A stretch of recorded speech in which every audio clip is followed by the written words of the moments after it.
Vocês que sabem.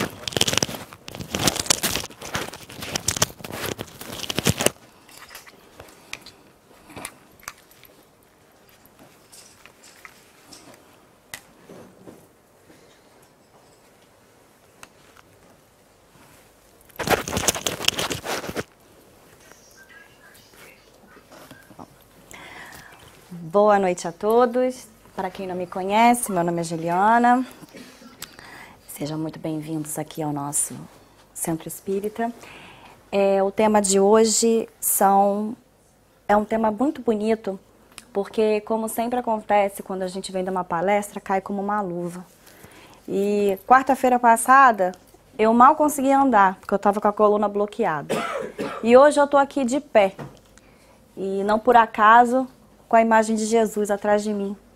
Que é para me lembrar bem que quando eu achar que eu estou errada, que eu estou bloqueada, ou que alguma coisa está dando errado, é porque talvez algum ensinamento dele eu tenha escapado e esteja na hora de voltar para o caminho.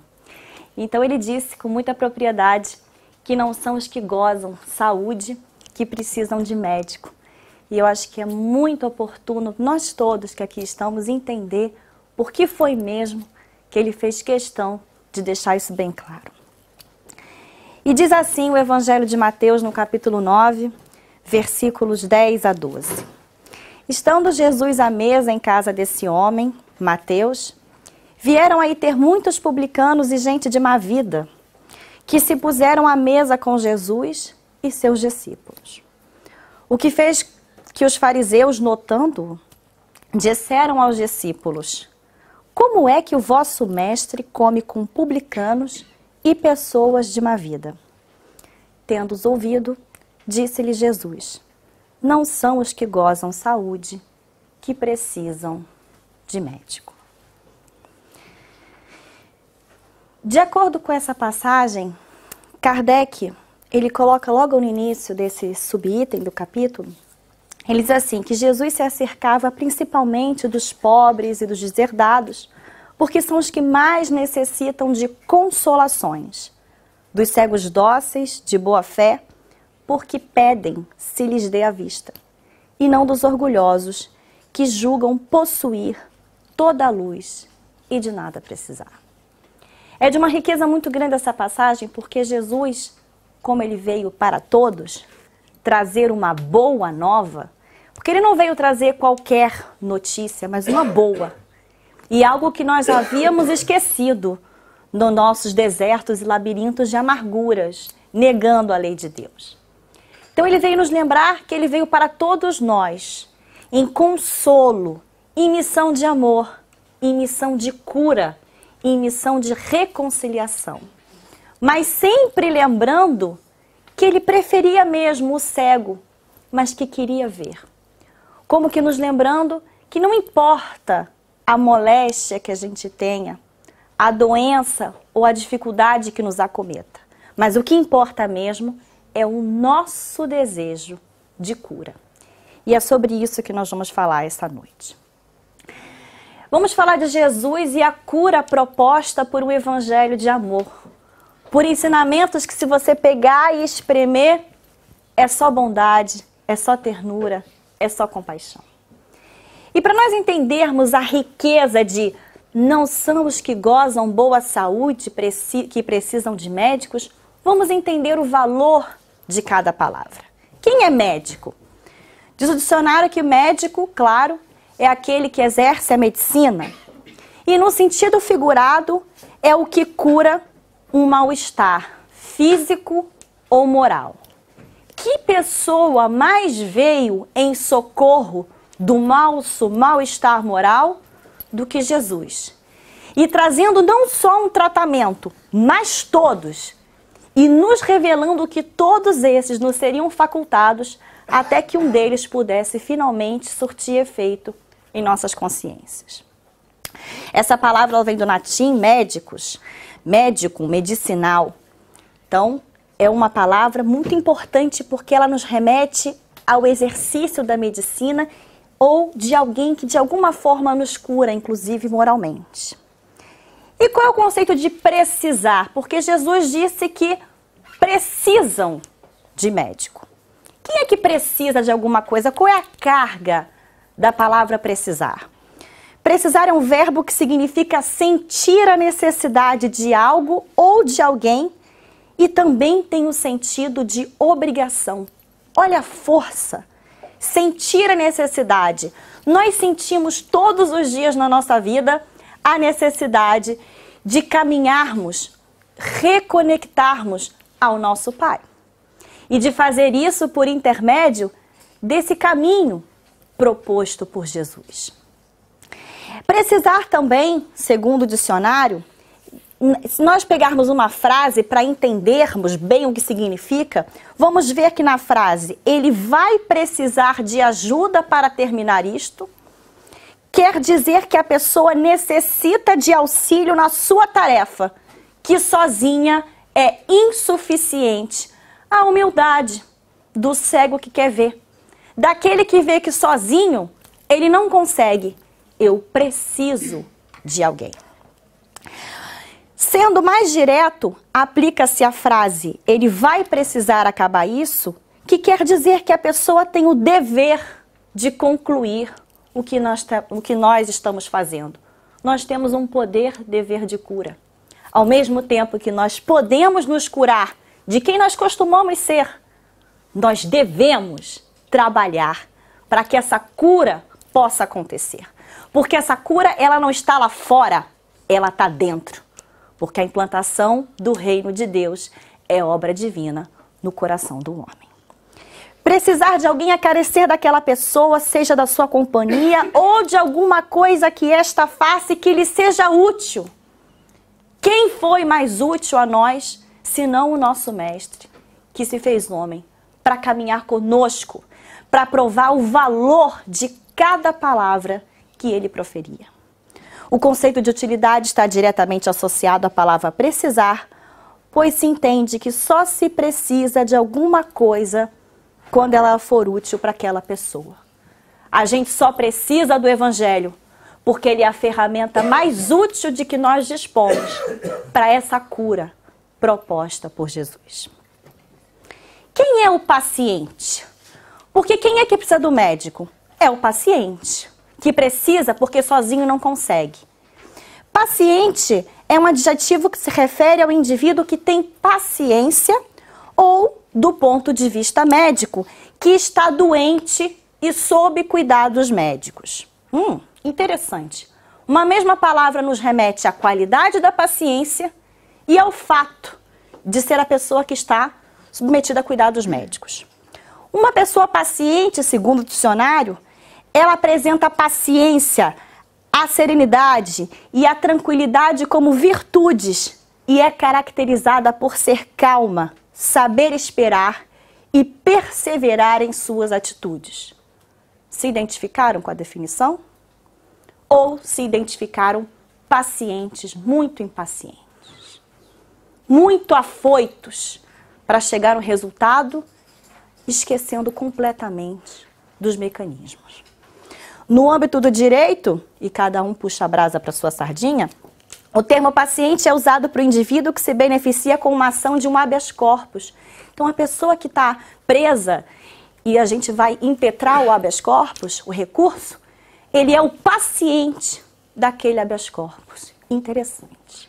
Como se aquele habeas corpus fosse curar ele daquele estado de aprisionamento para se libertar. E etimologicamente, a palavra paciente é derivada do latim pati e do grego pate, que significa sofrer, aguentar. E também é a mesma raiz etimológica para as palavras simpatia e patologia, por exemplo. Então, o paciente, aquele que tem a patologia, que está sofrendo. Daí também a gente lembra da empatia, que é aquele que tem dentro de si o sentimento do outro. Está sentindo dentro também, por isso ele é empático. Então observe a riqueza dessa simples frase de Jesus. Não são os que gozam boa saúde que precisam de médico, como se eles dissessem, eu vim para vocês que estão buscando essa cura, que têm a sede de saírem dessa situação em que vocês se encontram, desse estado de ignorância e se iluminar. Jesus, ele vem em missão de amor e de cura, a cura espiritual, a verdadeira cura, a cura daquilo que a gente é. E ele amou da manjedoura ao Calvário, como os nossos olhos jamais viram e talvez jamais verão. Porque como é que ele poderia mostrar qual é a verdadeira cura se não fosse a do exemplo dele? De possibilitar a nós alcançar aquilo que ele mesmo estava fazendo. E ele nos remeteu com esse amor à grande questão: o que cada um de nós veio curar aqui na Terra? Qual é a doença? Qual é a dificuldade? O que é que nós viemos derrotar pela cura? Com a paciência de alguém que se coloca sob cuidados médicos. Aqui, na lei de Deus, o remédio tem sempre a dose sob medida para cada um. Cada um de nós vai receber o tratamento adequado às nossas necessidades. É altamente individualizado. Quem precisa de mais tempo, tem mais tempo. Quem precisa de terapia de choque, vai ser no choque. Quem tem que ser lentamente, vai ser lentamente. Cada um vai ser curado na medida da sua necessidade, com o tempero do seu merecimento. Respeitando o desejo de cada um de tomar a grande decisão, a decisão de se curar de si. Porque são as nossas escolhas tóxicas, são os nossos pensamentos ruins, são as flechas que não acertam o alvo, que nos distanciam da nossa possibilidade de amar como Jesus amou. E o que a gente aprendeu em nosso lar? Paciente cura paciente? André Luiz podia trabalhar nas câmaras de retificação antes de estar habilitado para o serviço? Porque a medicina que ele aprendeu na Terra não bastava para ministrar os fluidos, para realmente doar amor para aqueles recém-chegados na colônia espiritual de nosso lar. Ele aprendeu o que nós todos aprendemos. Há um momento na vida que paciente não cura paciente. E a gente precisa do médico, daquele que vem, que ensina, que nos propõe um tratamento adequado para que a gente possa avançar. E quem somos nós, se não aqueles que estão aqui hospitalizados no planeta Terra? É difícil estar aqui. Um planeta hospital, um planeta escola, um planeta que nos suscita todas as dúvidas, que nos coloca todas as dificuldades, mas que nos permite todas as possibilidades. Porque as dores do espírito são tratadas na carne. As doenças físicas que refletem nossos estados doentes de alma. As dores que nós sentimos com a carne, que nos fazem refletir, talvez, nas dores morais que fizemos aqueles a quem até amamos, ou não amamos, o que era muito pior, sofrer. Todos sendo tratados na terapia do amor, sob os cuidados da misericórdia de um Pai, porque Jesus nos apresenta o nosso Pai, de amor e de misericórdia, que não vai nos negar a cura jamais e que valida o nosso menor esforço. Será que nós somos um pouco revoltados às vezes? Será que a gente só vê na aprovação o remédio amargo e esquece os bons efeitos? Será que a terapia das expiações não é aquela no final das contas que nos faz vencer as nossas limitações? Sabe quando o paciente está aprendendo a andar? Então, às vezes nós somos assim. A gente precisa aprender a caminhar de novo, para caminhar com fé, para caminhar bem. E aqui, no Evangelho segundo o Espiritismo, Allan Kardec nos propõe uma reflexão extremamente interessante acerca da mediunidade. Porque as pessoas confundem um pouco as coisas. Então é muito comum que se pense que a faculdade da mediunidade, ela só deveria ser acordada às pessoas que podem fazer bom uso dela. E aí a grande pergunta é, a mediunidade é uma faculdade neutra. Ela pode ser usada para cura e ela pode ser usada para fazer dinheiro e complicar ainda mais a vida do médium. Porque a primeira cura que a faculdade da mediunidade faculta é a do médium. O tratamento primordial é do médium, que naquela condição, naquela vida, sendo medianeiro, sendo um pouco mensageiro, trazendo notícias do mundo espiritual, está se tratando e ouvindo e sentindo um pouquinho daquilo que é a sensação do arrependimento, do desespero, de se sentir assim, por assim dizer, como um paciente que foi muito impaciente enquanto esteve aqui na Terra e os recursos lhe foram colocados à disposição. A cura é um mérito e a gente aprendia isso com Jesus.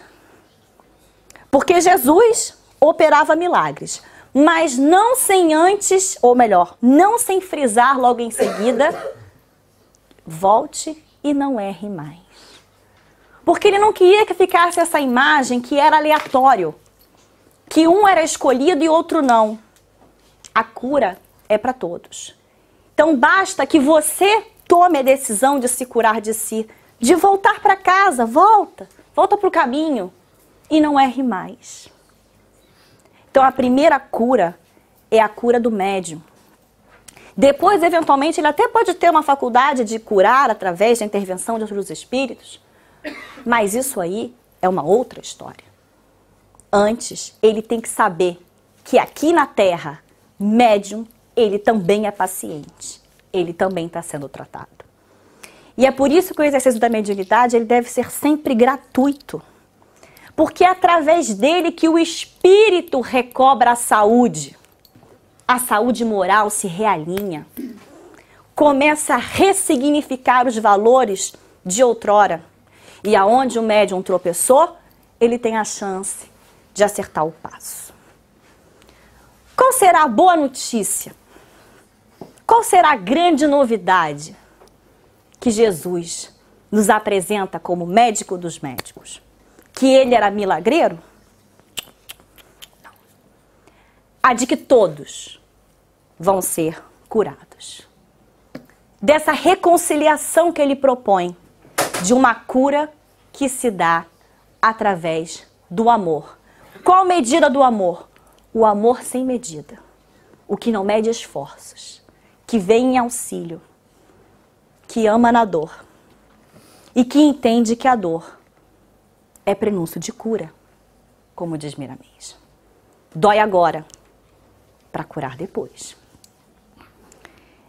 Jesus apresenta esse Pai que é nosso, que é um Pai compartilhado, bem diferente da ideia de um Deus de castigo, nos entrega um Pai de perdão, misericórdia e amor.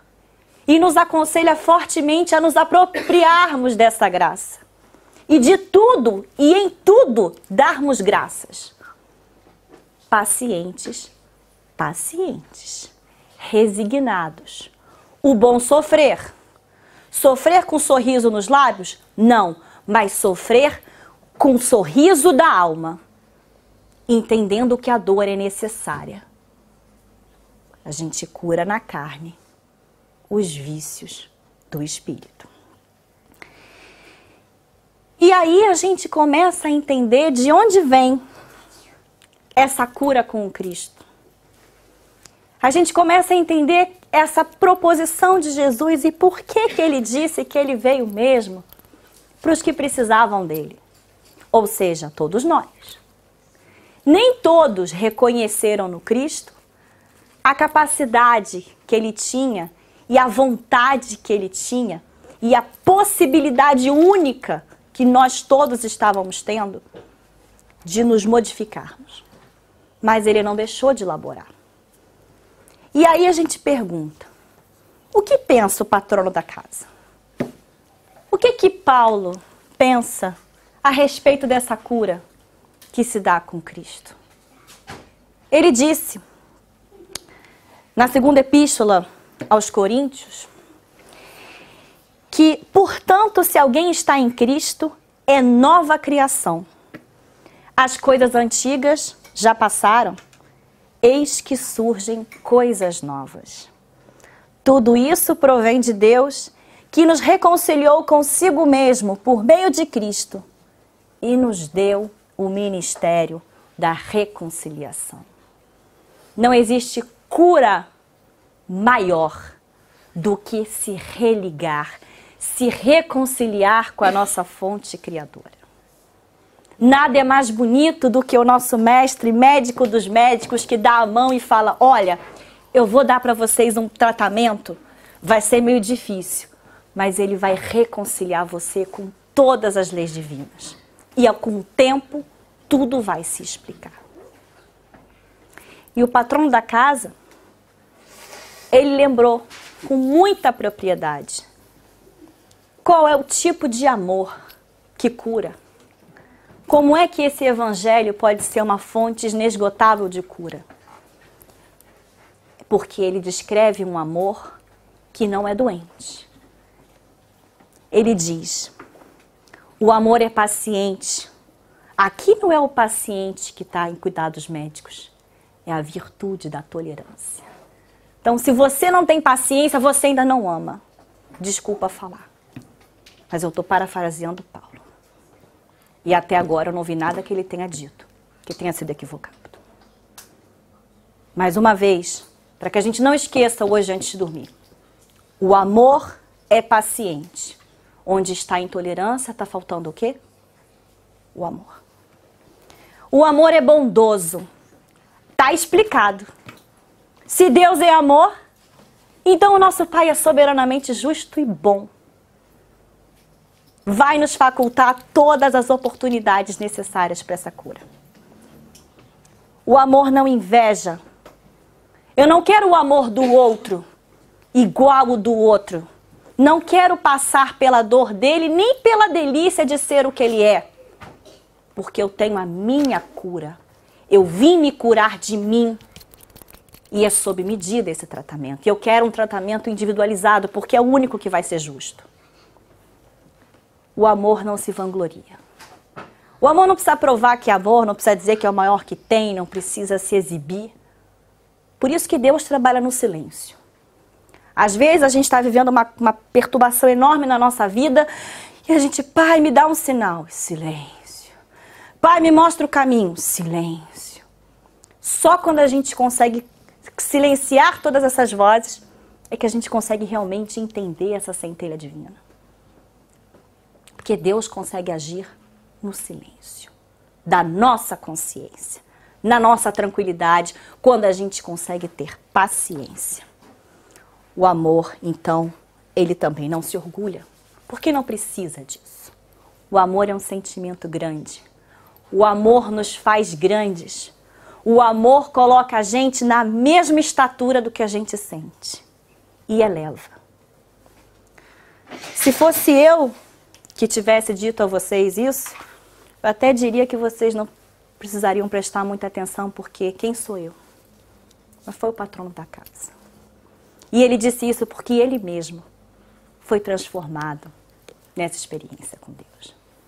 Então a única coisa que a gente pode desejar ao ler uma passagem assim do Evangelho é que nós possamos ser os bons pacientes, calmos, amorosos, bondosos, a exemplo do nosso Pai.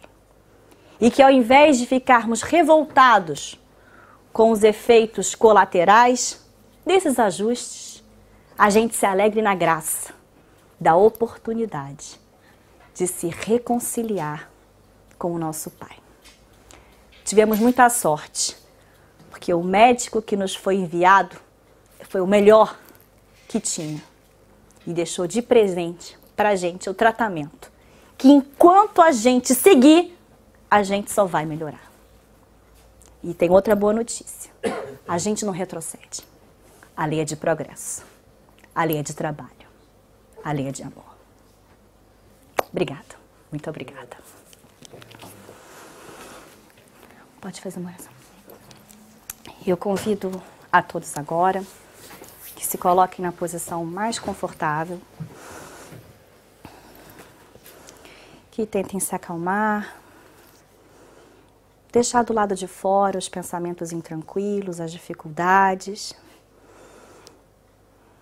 Respirem fundo, elevem os pensamentos a Jesus, elevem os pensamentos ao nosso Pai Celestial, a toda a espiritualidade amiga, benfeitora, acolhedora, a equipe de médicos do plano espiritual que incessantemente trabalhando nessa casa consegue realizar um trabalho dentro de cada um de nós de cura, autocura, respeito e perdão. Pai, aceita-nos de volta no caminho, Pai. Abri a porta, nos deixe entrar.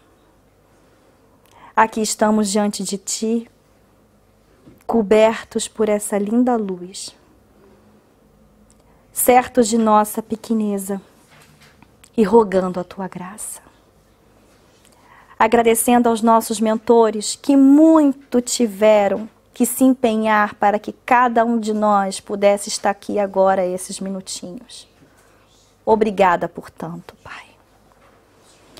Obrigada, Jesus, por ter nos deixado o maior exemplo, o mais bonito, que nós jamais saberíamos fazer, se não fosse pelo Teu amor. Vamos pensar em todos os irmãos desencarnados que conosco aqui também estão, para que se sintam acolhidos e se permitam deixar tocar pela equipe espiritual, que aceitem a ajuda, que deixem a humildade lhes invadir o coração. Pedimos por nós também, Pai. Nos cure de nós, nos cure de quem nós fomos, nos liberte do que pensamos. Faça com que nós possamos nos tornar do tamanho do amor que nós podemos sentir. Vibrando pelos nossos irmãos desencarnados que no outro plano da vida também descobrem aos poucos as dificuldades do caminho. Vibrando por todos os nossos familiares, para que a energia que nós estamos sentindo aqui possa lhes alcançar. Vibrando pelas crianças, pelos idosos, vibrando por este centro espírita, por todos os centros, vibrando pelos nossos dirigentes dessa casa e rogando ao Pai de amor que nunca nos falte o tratamento de que precisamos para essa cura de amor. Que assim seja.